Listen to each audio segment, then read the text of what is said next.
Civil services with Nilesh channel आपका स्वागत करता है। इंडिया ईयरबुक इंपॉर्टेंट है आपके प्रीलिम्स के लिए, और इंडिया ईयरबुक को कवर करना क्यों जरूरी है आप इस बात से समझ सकते हैं कि 2024 में 30 प्लस मार्क्स के क्वेश्चन आप इंडिया ईयरबुक से कर सकते थे। 2025 में भी आप कई सारे सवाल इंडिया ईयरबुक से कर सकते थे। इंडिया ईयरबुक वो सोर्स है जहां से लगातार कई सारे सवाल आते रहे हैं, और कई बार हमें नहीं समझ में आता कि ये कहां से यूपीएससी ने पूछ लिया। वो सवाल आपको मिलेंगे इंडिया ईयरबुक में, जैसे कि ग्रेन्स काउंसिल। ये बात बहुत सारे लोगों ने बोल दी, भाई ग्रेन्स काउंसिल जैसे 2024 में आया था कि भाई इसका तो सोर्स क्लियर ही नहीं था। That was straight given in the India yearbook, और ऐसे कई सारे सवाल आपको इंडिया ईयरबुक में मिलते हैं जो आपको कहीं और नहीं मिलेंगे। सो make sure that you watch this video till the end, make sure that you complete this series with me. मैं सारे ही वीडियोज आपको कराऊंगा और एक भी वीडियो ऐसा नहीं होगा जो इस चैनल पे नहीं आएगा। इंडिया ईयरबुक का कंप्लीट वीडियो आपको इसी चैनल पे मिलेगा। So make sure that you become the part of this channel and you must watch all the videos. आपकी प्रिपरेशन इंपॉर्टेंट है, you have to qualify prelims, and इस चीज में मेरे साइड से जितना भी सहयोग हो सकता है I am just trying to do that. But मेरा अकेले का एफर्ट्स काम नहीं आएगा अगर आप अपने एग्जाम के लिए सीरियस नहीं होंगे। सो make sure that you watch this video till the end. सारे ही वीडियोज में सारे ही फैक्ट्स कवर करेंगे, जितनी भी जो भी मैंने समरी बना रखी है। अब जो आपकी इंडिया ईयर बुक है वो एक्चुअली है टोटल लगभग 736 पेज की, एंड बहुत छोटे छोटे फॉन्ट्स में लिखा हुआ है। एंड बिलीव मी, वो 750 पन्ने लास्ट टाइम पे डुएबल नहीं है, और अगर आप उसे करने की कोशिश भी करते हैं तो प्रॉब्लम ये है कि आप उसे रिवाइज नहीं कर पाएंगे। एक और प्रॉब्लम है, बहुत सारी इंफॉर्मेशन उसमें से छाटेंगे कैसे कि क्या याद रखना है क्या छोड़ना है।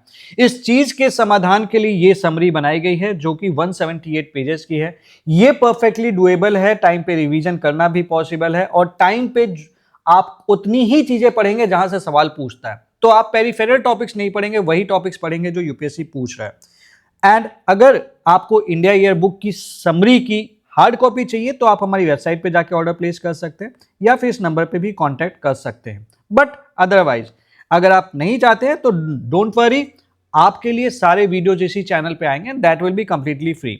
एक और बात, ये बुक है 31 ईयर्स पीवाईक्यूज। इस बुक पे थोड़ा सा ध्यान देना। इस बुक में हमने क्या किया है, जितने भी क्वेश्चंस आ रखे हैं यूपीएससी में 1995 से लेकर 2025 तक, हमने वो सारे वीडियोज, हमने वो सारे नॉलेज इसमें शॉर्ट नोट्स के फॉर्म में कवर कर दिया है। इसमें आपको थीम भी पता चलती है कि किस तरीके के सवाल यूपीएससी पूछ रहा है, और इसमें वो सारी नॉलेज डाल दी गई है। तो आप इस बुक को जरूर कवर कर लें, आपको अगर अपनी प्रिपरेशन में चार चांद लगाने हैं। उसके अलावा कुछ और हेल्पिंग बुक्स हैं जो आपको ये सारी बुक्स हेल्प कर सकती है, you can look into it, but in दोनों बुक्स को तो बिल्कुल मत छोड़ना। आज हम कवर करेंगे कौन सा chapter, the chapter number 3 which is polity, and this is the third video of India year book. चलिए अब आगे बढ़ते हैं, ज़्यादा टाइम ना लेते हुए आते हैं एंड चैप्टर 3 पे। This is the chapter 3। Chapter 3 की जब अगर आप बुक की बात करेंगे तो बुक में पहले उन्होंने एक पैराग्राफ दे रखा है जहां पे उन्होंने बता रखा है like India is a union of states, India is a sovereign, India is socialist secular democratic Republic with the parliamentary system of governance. अब ये सारी इंफॉर्मेशन आपकी ऑलरेडी लक्ष्मीकांत में दे रखी है। तो ऐसी इंफॉर्मेशन जैसे कि like India is federal in structure with unitary features and the president of India is the constitutional head of the executive of the union, ये सारी चीजें हमने इंक्लूड नहीं की हैं इसमें। तो इंक्लूड क्या किया है, हमने इंक्लूड किया है वो चीजें जहां पे थोड़ा सा ज्यादा वेटेज देने की जरूरत थी, जहां पे हो सकता है आपने लक्ष्मीकांत में उन टॉपिक को इग्नोर कर दिया होगा, कंसिडरिंग कि हमें कई बार नहीं पता होता है कि किस टॉपिक पे हमें ध्यान देना है, किस टॉपिक को छोड़ना है। तो ये सारी इंफॉर्मेशन हमने इंक्लूड की है इस बुक में। Coming next about the citizenship, तो इसीलिए हमने केवल वो टॉपिक्स इंक्लूड कर लिए हैं जहां से यूपीएससी सवाल बना सकता है। अब देखो, आपका जो कॉन्स्टिट्यूशन है it provides you for the single citizenship for the whole of India. तो दो सिटीजनशिप नहीं हो सकती जैसे कि यूएसए में। यूएसए में आप यूएसए के भी सिटीजन है, एंड जिस स्टेट का पार्ट है उस स्टेट के भी आप सिटीजन है।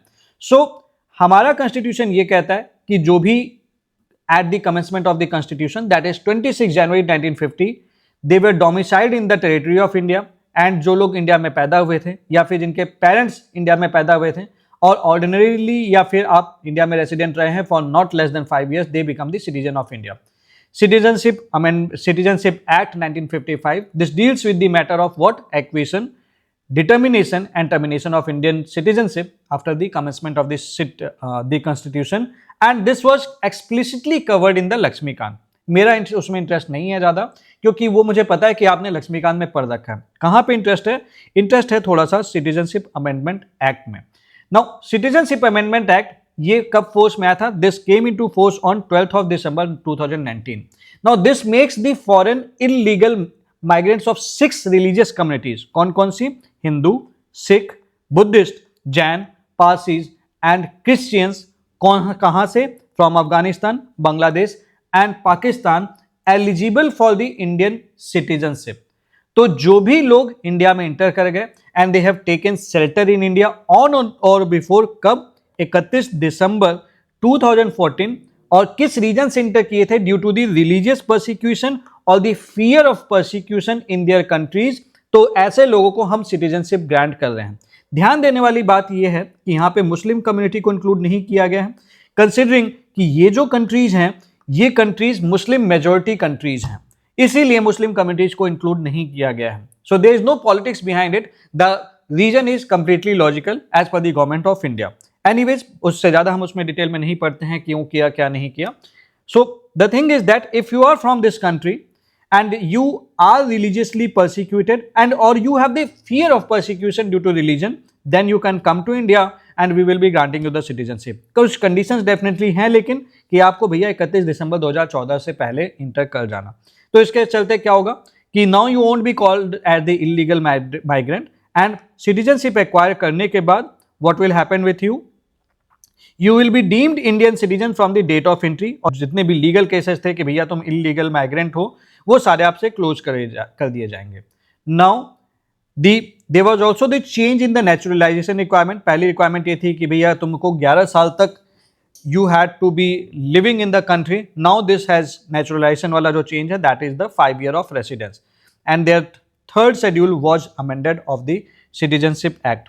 अब एक चीज और ये इंपॉर्टेंट बन जाता है कि कहां कहां पे हम इसे अप्लाई नहीं कर सकते. So tribal areas under the 6th schedule. तो कौन कौन से स्टेट्स हैं 6th शेड्यूल में? आप इसको इस तरह से याद कर सकते हैं. मिमेटा, मिजोरम, मेघालय, त्रिपुरा, असम. मिजोरम, मेघालय, त्रिपुरा एंड असम. तो ये यहाँ पे जो भी ट्राइबल एरियाज हैं यहाँ पे आपका ये एक्ट अप्लाई नहीं होगा. And the inner line permit state areas under the Bengal eastern frontier regulation which are Arunachal Pradesh, Nagaland, Mizoram and Manipur. So यहां पे भी ये अप्लाई नहीं होगा.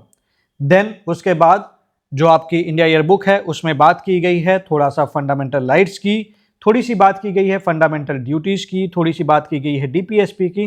इस तरीके से उसमें एक्सप्लेन किया गया है.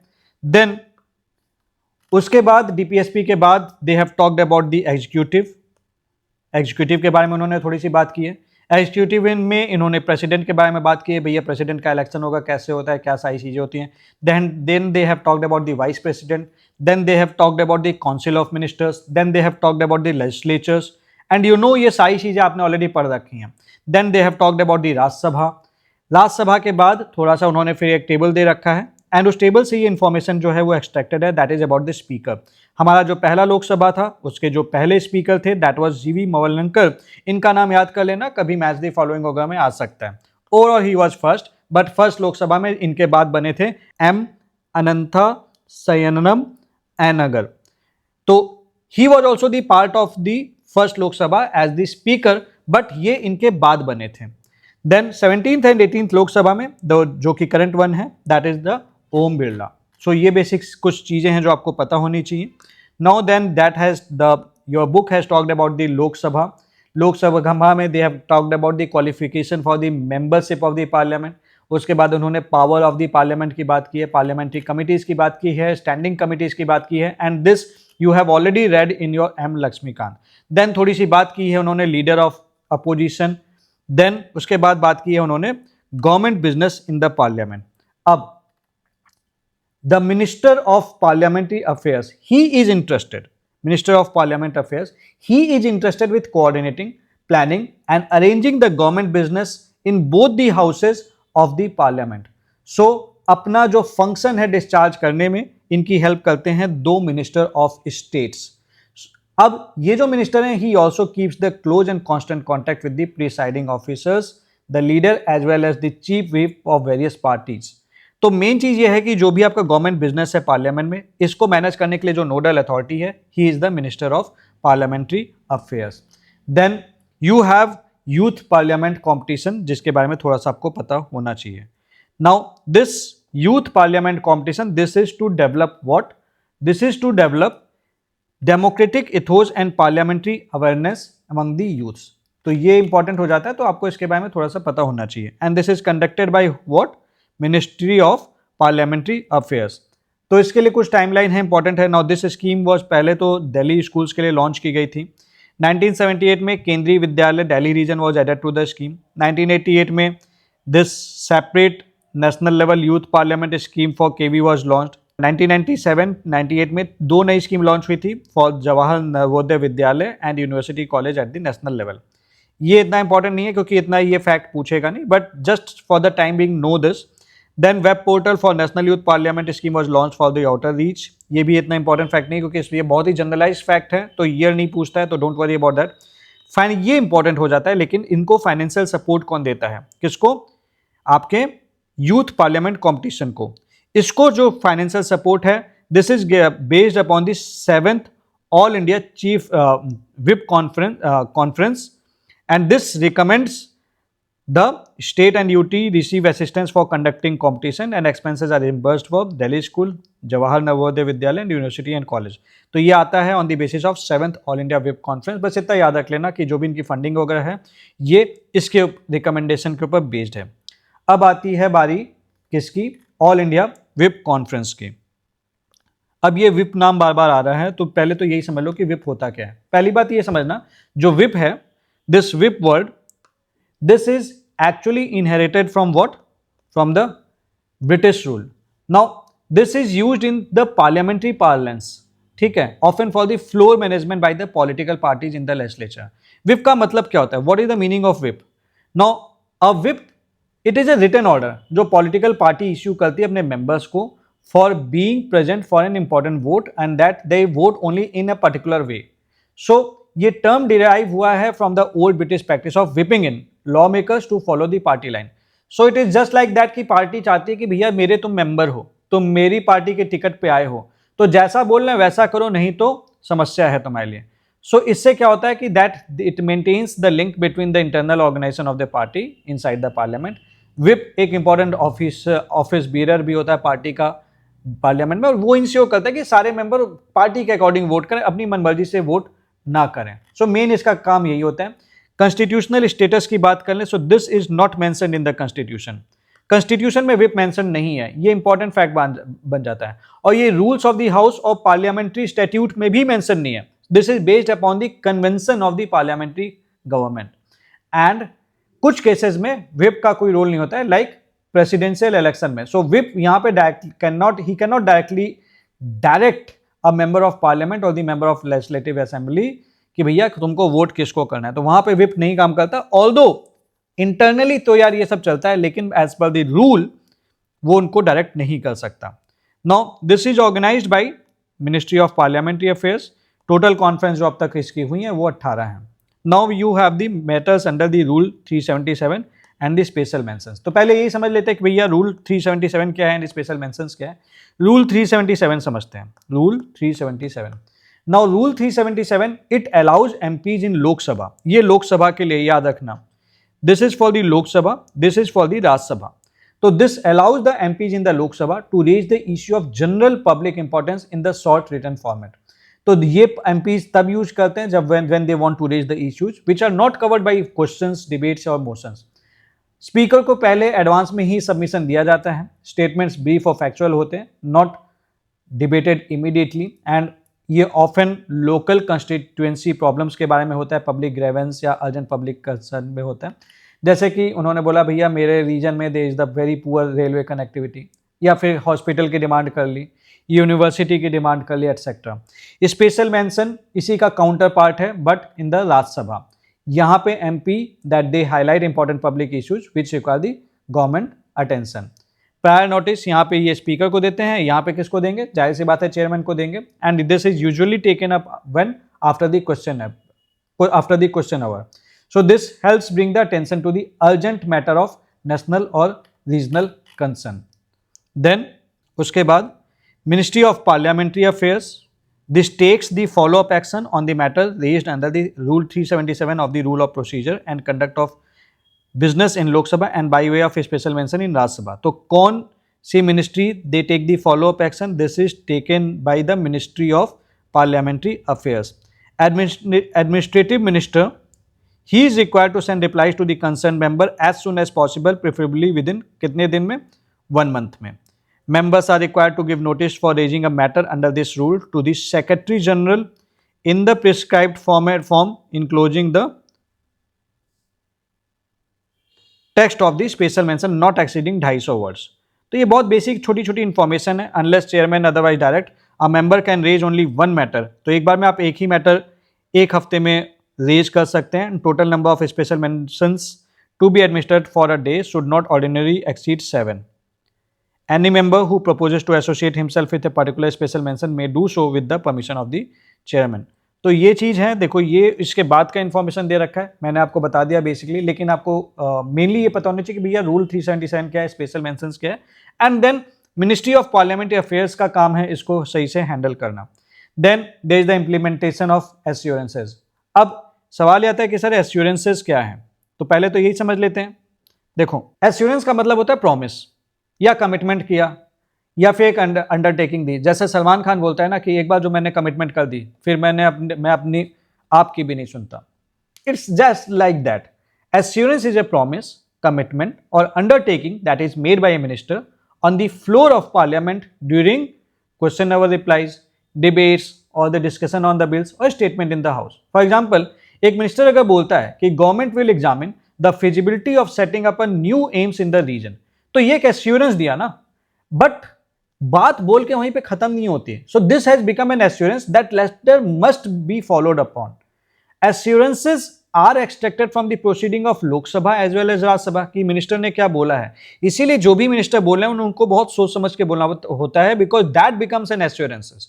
एंड देन उसके लिए इस चीज को देखा भी जाता है that you have the online assurance monitoring system. ये एक ई गवर्नेंस पोर्टल है जो गवर्नमेंट को हेल्प करता है to record and monitor the progress of assurance that is made by the minister. So implementation of assurance के लिए जो नोडल मिनिस्ट्री है that is the ministry of parliamentary affairs. ये आपको ध्यान रखना है. एश्योरेंसेस क्या है? They are the promises and undertaking that are made by the ministers in parliament during replies, debates और discussion. Now assurances are identified from daily printed proceedings of Lok Sabha and Raj Sabha and extracts are uploaded on OAMS this and then it is monitored. तो ये है जो important आपको ध्यान रखना है. Then you have the consultative committee. कौन constitute करता है और कौन मैनेज करता है? This is done by the ministry of the parliamentary affairs. And how? As per the government of India allocation of business rules 1961.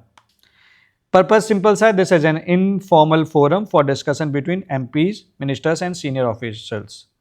Then coming next, अगर मैं इस कंसल्टेटिव कमिटी के चेयरमैन की बात करूं, so it's chairman is concern minister और minister of state of the respective ministry. और इसकी जो मेंबरशिप है मिनिमम जो है 10 है एंड मैक्सिमम 30 मेंबर्स की है. Tenure, this is dissolve upon the dissolution of Lok Sabha. तो लोकसभा डिजॉल्व होगा तो ये भी डिजॉल्व हो जाएगी.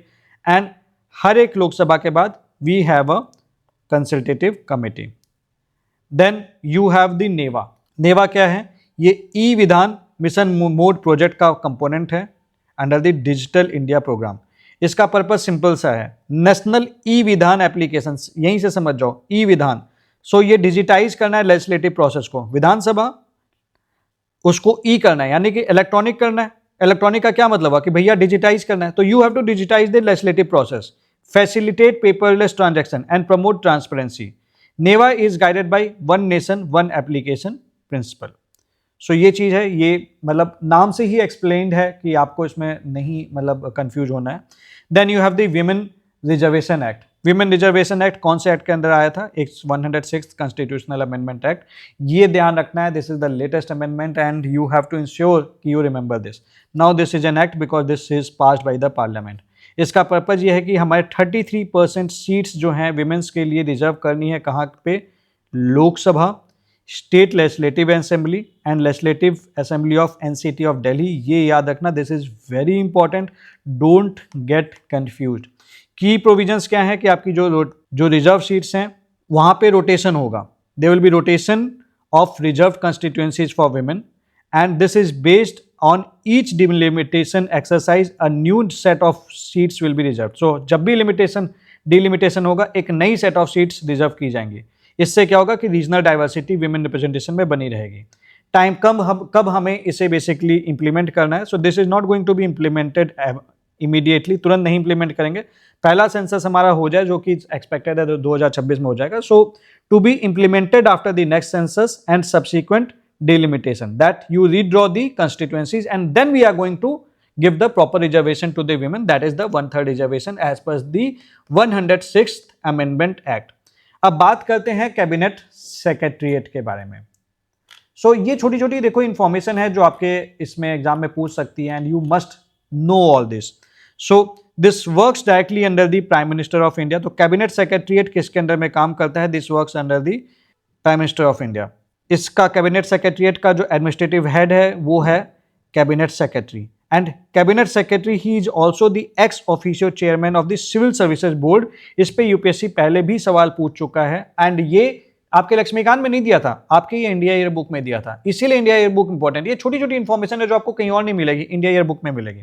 इसका मेन फंक्शन क्या है? That you are going to give the secretarial assistance to whom? To cabinet and to the cabinet committees and administration of rules, that government of India transaction of business rules 1961 and the government of India allocation of business rules 1961, इसको आपको administer करना है। की role क्या है? ये तो understood ही है कि भाई स्मूथ ट्रांजैक्शन होना चाहिए गवर्नमेंट बिजनेसेस में, इंटर मिनिस्ट्रियल कोऑर्डिनेशन वगैरह होना चाहिए, ये जनरल चीजें हैं, इस पे वो आपसे नहीं पूछेंगे। कंसेंसस बिल्डिंग करते हैं ये standing committee of the secretaries and the ad hoc committees of the secretaries के बीच में। Then communication responsibilities, they ensure that president, vice president and the ministers are regularly informed, ये इंपॉर्टेंट है। They send monthly summaries of activities from all ministries and departments. तो ये आपको ध्यान रखना है, this is not yearly, this is monthly. अब ये छोटा सा इंफॉर्मेशन है, इस पर सवाल बना देगा और हम कंफ्यूज हो जाएंगे, तो ये आपको ध्यान रखना है, आपको कंफ्यूज नहीं होना है। Then you have the direct benefit transfer. Direct benefit transfer basically ghost beneficiaries को अवॉइड करने के लिए और करप्शन को अवॉइड करने के लिए लाया गया था, जहां पे गवर्नमेंट क्या करती है, जो आपकी जो भी स्कीम्स हैं वो ये बोलते हैं कि भैया तुमको हम सब्सिडी नहीं देंगे, हम जब तुम्हें वो ले लोगे आप बेसिकली जो भी बेनिफिट है वो हम तुम्हारे अकाउंट में डायरेक्टली डालेंगे। घुमा फिरा के इतना है। So you actually transfer cash benefits directly to the individual beneficiaries under the government schemes. So this was launched in 2013 by the government of India and leverages Aadhaar platform for accurate targeting. Scope, this applies to all central sector and centrally sponsored schemes and this covers any component of cash benefit transfer to individuals। तो ये याद रखना है आपको, important है। Role of states direct benefit transfer में क्या है? That states from the DBT cells, direct benefit transfer cells, these are set up in state for coordination that they function as the single window system। so DBT cells कौन बनाता है? Central नहीं बनाता है, state बनाता है, याद रखना। and they ensure the smooth transition of schemes to the DBT mode। DBT cells जो होते हैं they coordinate with the central ministries। then they customize implementation as per the state specific need DBT cells and they promote user friendly time bound service delivery। then उसके बाद आता है administrative reforms and public grievance, that is DARPG। so you have a department for what? Administrative reforms and public grievance, that is Department of Administrative Reforms and Public Grievance, we call it at DARPG। कई सारे काम करता है ये। this is the nodal agency for what? For administrative reforms. तो administration में जो भी रिफॉर्म्स लाने उसके लिए this is the nodal agency and public के भी जो ग्राइवेंसेज हैं उसको रिड्रेसल करना है, again this is for this. Function क्या है? This handle grievance related to states in general, related to central government agencies in particular. और ये ग्राइवेंस किसके होंगे? सिटीजन के होंगे। This works to document and disseminate good governance practices through audio visual media and publication to promote international exchange and cooperation in public service reforms. तो देखो इसमें कुछ खास याद रखने वाला नहीं है, जहां पे स्पेशली कुछ याद रखने वाला मैं आपको बताते चलूंगा। Then you have the state collaboration initiative. Now DARPG this provides funding to the state government under this scheme. ठीक है, तो ये फंडिंग देता है, ये आपको ध्यान रखना है। एम, ताकि पब्लिक सर्विस डिलीवरी को हम इनहेंस कर सकें। Then this was revised in 2015-16 and it includes funding for the application of Prime Minister Award Winning Initiative and National E-Governance Award Winning Initiative. Objective simple सा है भैया, हमको public administration में improvement करना है and through the programmatic approach. Benchmark governance, तो you have the NESDA, National E-Governance Service Delivery Assessment. This is again done by DARPG. This one. So this was started in 2019 to boost e-governance efforts. बस इतना ध्यान रखना है, important ये है. Then you have the Good Governance Index. देखो Good Governance Index जो है ये आपका Ministry of Personnel, Public Grievance and Pensions इन्होंने बेसिकली रिलीज किया था. एंड स्पेसिफिकली अगर मैं बात करूं तो इसी के अंडर में ही आता है आपका department of administrative reforms and public grievance, that is DARPG. ये इसने नीति आयोग के साथ कोलैबोरेट करके दिया good governance index. So this is a comprehensive and implementable framework to assess governance across states and union territories. और इसका पर्पस क्या है? This provides a uniform tool which is applicable across all the states and UT and this assess the impact of various interventions by state government, central government and the union territories. तो ये चीज़ है. तो basically good governance index किसके द्वारा release किया गया? इसके द्वारा. ठीक है, तो दोनों में किसी का भी नाम आएगा तो आपको बोल देना कि हाँ भैया हमें पता है. Then you have the national centre for good governance. ये एक ऑटोनॉमस इंस्टीट्यूट है. This was established under the aegis of what? DOPT. ये आपको ध्यान रखना है. एंड ये फॉर्म हुआ था कैसे? They have actually upgraded the National Institute of Administrative Research. कहाँ पे? At the Labasna, and then they formed the National Center for Good Governance. इसका हेड ऑफिस न्यू दिल्ली में है एंड ब्रांच ऑफिस आपका मुंबई में है. Now we have the Public Grievance and CP Grams. Now Department of Administrative Reforms and Public Grievance. This is a nodal department for redressal of public grievance since December 1987. Now you have the centralized public grievance redress and the monitoring system. ये क्या करता है? ये ministries, states and UTs को connect करता है and जो भी इश्यूज हैं उसे रिजॉल्व करता है. की फंक्शन क्या है? की रिफॉर्म्स इसमें किया गया है. That now this is available in multiple Indian language. This is accessible via the central service centre. And यहाँ पे क्या गया कि भैया हमने feedback call centre citizen input के लिए डाल दिया एंड ग्राइवेंस रिड्रेसल इंडेक्स भी अब हम रिलीज करने लगे. तो घुमा फिरा के देखो वर्ड से ही क्लियर है, centralised public grievance redress and monitoring system. तो पब्लिक के जो भी ग्राइवेंस होंगे हमें हैंडल करना है, अच्छे से हैंडल करना है, तमीज़ के साथ हैंडल करना है, उसे रिजॉल्व करना है. कौन टेक्नोलॉजी वगैरह यूज हो रही है? जैसे they are using the AI. So AI किसकी मदद से इन्होंने लाया इसमें? Through the help of IIT Kanpur. ये छोटे छोटे नाम हैं जहाँ पे सवाल बन जाते हैं. Through intelligent grievance management system. This was developed with the IIT Kanpur. Now this functions as like spam नहीं आएगा, semantic research, root cause analysis of grievance and continued improvement based upon the user feedback. Now then you have the One Nation One portal again released by that. Now this is the digital platform for what? For seamless grievance processing across the central government and the state government. And इसके through क्या होता है? They are trying to promote the whole of the government approach. So this becomes important. छोटे छोटे नाम हैं जो आपको बस इतना ध्यान रख लेना है. एंड इसे इंटीग्रेट किया गया through the CSCs. So this enables even the poorest citizen to the file the grievance. तो कोई भी गवर्नमेंट सर्विस है जिससे आप खुश नहीं हैं तो आप अपना ग्राइवेंस फाइल कर सकते हैं. टाइमलाइन भी इंप्रूव की गई है as per DARPG circular. Maximum disposal time पहले 30 दिन था, अब इसे 21 दिन कर दिया गया. और ये बोला गया कि भैया जो भी ग्राइवेंस है जनता के उसे आप 30 दिन की जगह 21 दिन में आप इसे ख़त्म करो, समस्या नहीं होनी चाहिए बच्चों को. देन ये अपनी रेगुलर मीटिंग वगैरह करते रहते, ये तो चलो अंडरस्टूड है.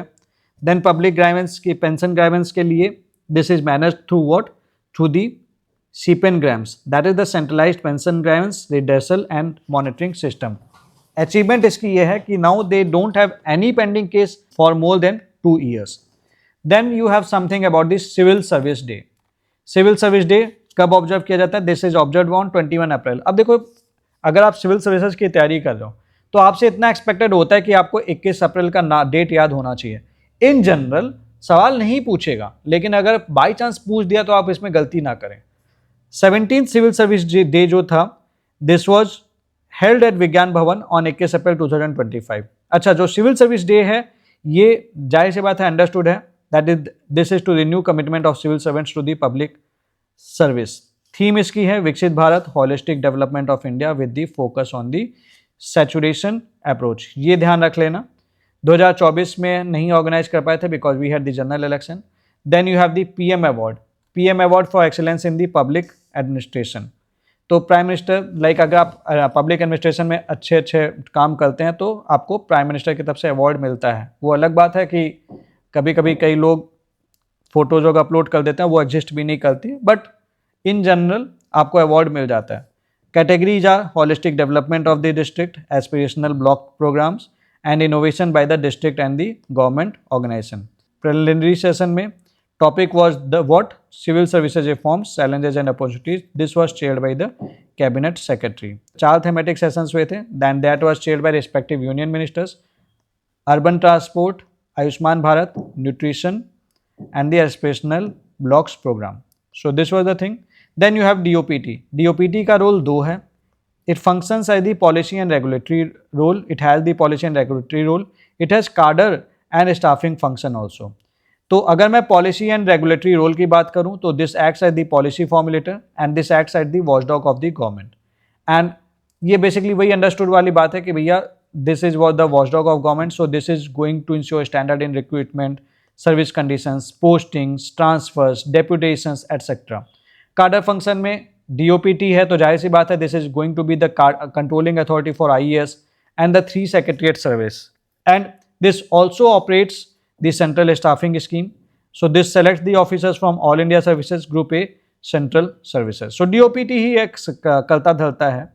देन यू हैव, ये अपॉइंट करता है उनको like as the deputy director, deputy secretary, director etcetera in general. देखो इस पे एक आग स्टेटमेंट वाला सवाल बन सकता है, इससे ज़्यादा सवाल नहीं आएगा फिलहाल। जहाँ जहाँ पे जो सवाल बन सकता है मैं आपको बताता चलूँगा।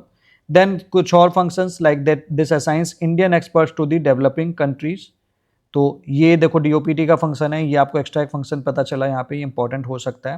Now this is responsible for training policies for all India and central service and for the capacity building support for the state government officials. Recruitment agency. Now this recruitment by the DOPT, this is ensured through what? UPSC and the Staff Selection Commission. तो UPSC आपके group A services को basically hire करता है and SSC आपका group C and group B in general उनको hire करता है and they recruit the subordinate staff, assistant, stenographers. कुछ DOPT ने रिफॉर्म्स लाए थे like interview were remove for group B and group C post and इसीलिए SSC में interview नहीं होते अब। SSC exams were shifted to the computer-based test. Self-certification system like provisional appointment was done is being done before police verification कि भैया हमने चलो मान लिया कि तुम जो बोल रहे हो सही है। एंड 2025 की special drive, now they have filled 15,694 vacancies for persons with disabilities. But ये डेटा इतना इंपॉर्टेंट नहीं है, इसे इग्नोर कर सकते हो। मेन चीज़ ये है कि इंटरव्यू नहीं है and this recruitment is ensured through this. They go for the performance review under FR 56J, जिसमें वो क्या बोलते हैं भैया जो तुम अगर काम नहीं कर रहे तो भैया रिटायर हो जाओ। तो VRS के लिए बेसिकली बोला जाता है कि खुद से VRS ले लो नहीं तो हम तुम्हें रिटायर कर देंगे, कंपल्सरी रिटायरमेंट तुम्हारी कर देंगे। Then you have this IGOT platform. IGOT means what? Integrated government online training. No IGOT Karmayogi platform, this platform is the digital learning portal which is developed by the government of India to provide capacity building and training to the civil servants। और ये mission कर्मयोगी का एक की part है, ठीक है।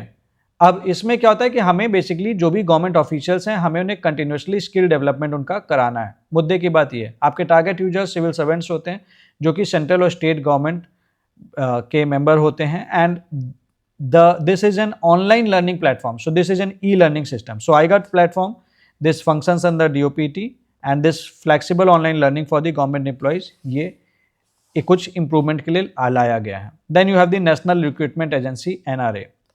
This was established after Union Cabinet approval in August 2020 and this is an autonomous body. So NRA का काम क्या है? This conducts common eligibility test for the Group B and Group C post. सो इससे ensure होता है like uniform and accessible testing system, reduce selection time, common registration and single fee for candidates etcetera in general, ये चीज़ है। Then you have the रोजगार मेला। सो रोजगार मेला क्या है? This is the online system which is developed to monitor the recruitment. Central government, states and UTs ये रोजगार मेला वगैरह organise करते हैं and appointment letters to the youth ये डिस्ट्रीब्यूट करते हैं। तो बेसिकली नौकरी के लिए रोजगार मेला, वैसे आपसे रोजगार मेला वो पूछेंगे नहीं कि ये रोजगार मेला क्या होता है। देन प्रतिभा सेतु पे आ जाते हैं।